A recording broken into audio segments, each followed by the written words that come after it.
we are gonna get out my favorite science toy of all, dry ice. And we are gonna make George Washington shiver. We're gonna make a knife scream. All right, what's it called? Dry ice. All right, and why is it called dry ice? It's carbon dioxide, okay? And where can you find carbon dioxide? In the air. And it's so cold that it will freeze my breath. With the quarter, when I put it in there, the quarter melts a little bit of the ice and expands 400 times and makes like a little explosion and knocks George back. And then it hits the other side and makes another explosion and goes the other side and hits another explosion.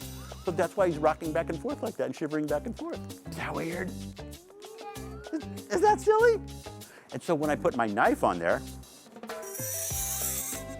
the ice is melting and it's getting 400 times bigger.